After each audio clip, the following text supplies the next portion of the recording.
નમસ્કાર દર્શક મિત્રો, હું મયુર મેવાડા. આપ જોઈ રહ્યા છો નિર્ભય ન્યૂઝ. વાત કરીએ તો દાહોદની અંદર જે 6 વર્ષની બાળકી સાથે દુષ્કર્મનો પ્રયાસ કરવામાં આવ્યો અને ત્યારબાદ તેની હત્યા કરી નાખવામાં આવી.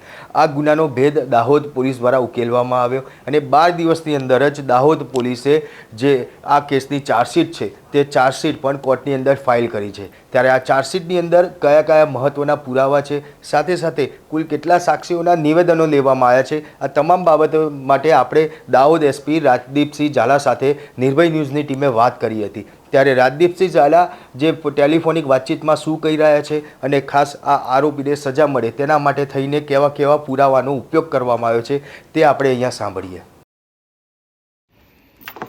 આપણી સાથે દાહોદ એસપી રાજદીપસિંહ ઝાલા જોડાયા છે, તેમની જોડે સીધી વાત કરીશું. સર, દાહોદમાં જે 6 વર્ષની બાળકી ઉપર જે દુષ્કર્મનો પ્રયાસ અને હત્યા કરવામાં આવી તે કેસમાં ચાર્જશીટ ફાઇલ કરવામાં આવી છે. સર, કેટલા દિવસની અંદર આખી ચાર્જશીટ ફાઇલ કરવામાં આવી અને ચાર્જશીટ કુલ કેટલા પાનાની બની છે?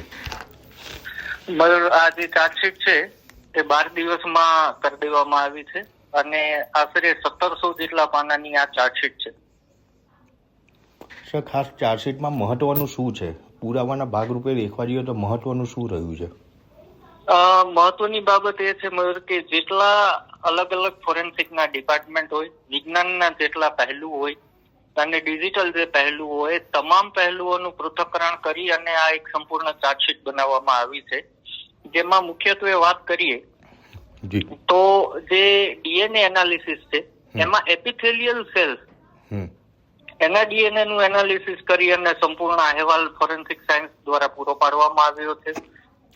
કદાચ ભાગ્યે જ થતું જે ફોરેન્સિક સાયન્સ નું જે સાયકોલોજી ડિપાર્ટમેન્ટ છે એને આખું ક્રાઇમ સીન પ્રોફાઇલિંગ અને ક્રિમિનલ મેન્ટાલિટી અથવા ક્રિમિનલ પ્રોફાઇલિંગ એ પણ સંપૂર્ણપણે કરી આપવામાં આવ્યું છે. જેમાં ડ્રોન થી લીધેલા વિડીયો, રોડ થી લીધેલા વિડીયો, આરોપીઓના નિવેદનો, વિક્ટીમના શાહેદોના સ્ટેટમેન્ટો, એ બધું જ ભેગું કરી અને એક આખું સાયકોલોજીકલ એનાલિસિસ પણ જે ક્રિમિનલ પ્રોફાઇલિંગ કહેવાય એ કરી આપવામાં આવ્યું છે. અને આ તપાસ દરમિયાન digital evidences, digital forensic science, DNA forensic, forensic biology, forensic કેમેસ્ટ્રીની અંતર્ગત આવતું forensic toxicology, forensic vehicle analysis, crime scene psychological forensic analysis અને વોઇસ સ્પેક્ટ્રોગ્રાફી અને 2 મેડિકલ કોલેજ દ્વારા અન્ય એનાલિસિસ, આમ સંપૂર્ણ વૈજ્ઞાનિક ઢબે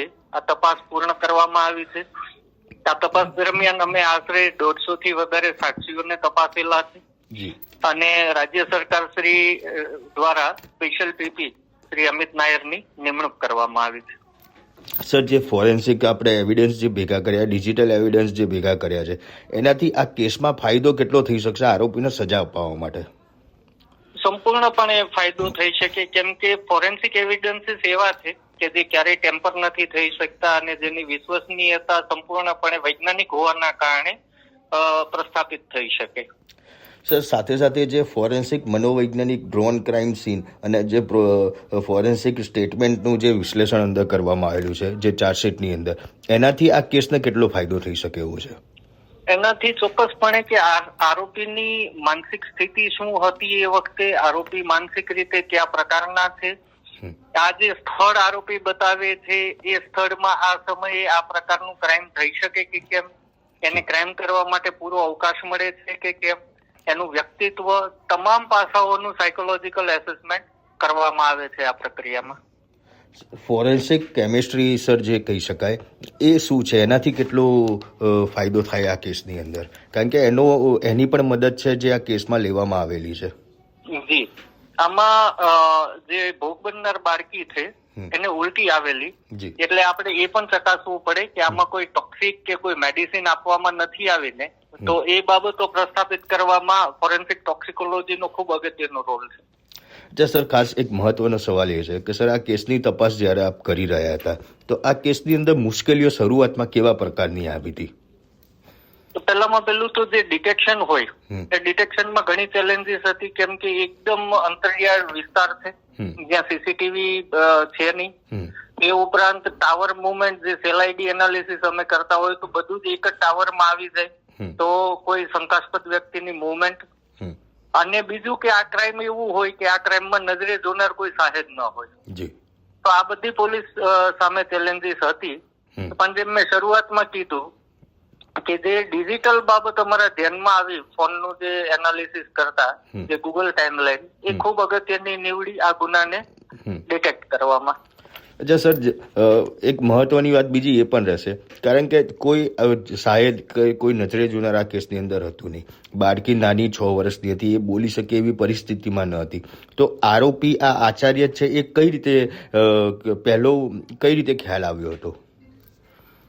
આરોપી પોલીસને જે શરૂઆતની હકીકતો જણાવી, એ હકીકતો એના મોબાઈલ ફોન સાથે મેચ નહોતી થતી. અને એ જયારે એની પૂછપરછ એ ડિટેલમાં કરવામાં આવી ડિજિટલ એવિડન્સીસ ને સામે રાખીને, તો આરોપી લગભગ મને લાગે છે 1 દિવસના સમયમાં આરોપી પડી ભાંગ્યા અને એને કબૂલાત કરી. અને પછી એને લગતા સાંયોગિક વિટનેસીસ પણ અમને પ્રાપ્ત થવા લાગ્યા. સર, ખાસ આપ પોતે બી ડોક્ટર છો અને એક પોલીસ અધિકારી બી છો, તો એક મેસેજ સમાજને શું આપવા માંગશો? એક જ વસ્તુ કે કોઈ પણ અજાણી વ્યક્તિ ઉપર ભરોસો કરતા પહેલા ખૂબ ધ્યાન રાખવું. બાળકોની સાથે સંવાદ કરવો. રોજ બાળક શાળાએથી છૂટે પછી એની સાથે થોડો સમય કાઢી અને વાલી જો સંવાદ કરશે તો બાળક ખુલીને બોલતા શીખશે, તો ક્યારેય મોટી દુર્ઘટનામાં પરિણમશે નહીં. આ અત્યંત જરૂરી છે ને ચાઇલ્ડ સાયકોલોજીને બહુ સમજવી જરૂરી છે, એક વાલી તરીકે કે એક શિક્ષક તરીકે કે એક રિલેટિવ તરીકે. એ ન સમજી શકીએ તો બાળક ક્યારેય આપણને કંઈ કહેશે નહીં અને નાની નાની ઘટનાઓ આગળ જતા મોટી ઘટનાનું સ્વરૂપ લઈ શકે. સર, ખાસ જ્યારે શિક્ષકને પકડવામાં આવ્યો ત્યારે જે કહી શકાય કે જે બાળકી સાથે એને જે દુષ્કૃત્ય કર્યું, જે એનો પ્રયાસ કર્યો હતો, એ પહેલાં બી એને કદી કોઈ સ્કૂલની અંદર બીજા કોઈ અન્ય આવા બાળકી સાથે કોઈ અડપલા કર્યા હોય કે એવી કોઈ ઘટના સામે આવી છે અત્યાર સુધીમાં? મયુર, એ અમારા ચાર્જશીટનો અને તપાસનો વિષય છે, માટે હાલમાં ચાર્જશીટ થઈ ગયું હોવાથી એના વિશે હું નહીં કહી શકું, પણ એ બધા જ પહેલું અમે તપાસી લીધા છે આ ગુનાના કામે. જી બિલકુલ સર, નિર્ભય ન્યૂઝ સાથે જોડાવા બદલ આપનો ખૂબ ખૂબ આભાર. દાહોદ એસપીનો જે પ્રમાણે નિવેદન સામે આવી રહ્યું છે તેને લઈને આપ શું કહેશો તે કોમેન્ટ બોક્સમાં જરૂરથી જણાવજો. તો સાથે જ અમારી નિર્ભય ન્યૂઝ ચેનલને લાઇક, શેર અને સબસ્ક્રાઇબ કરવાનું ભૂલશો નહીં. આભાર.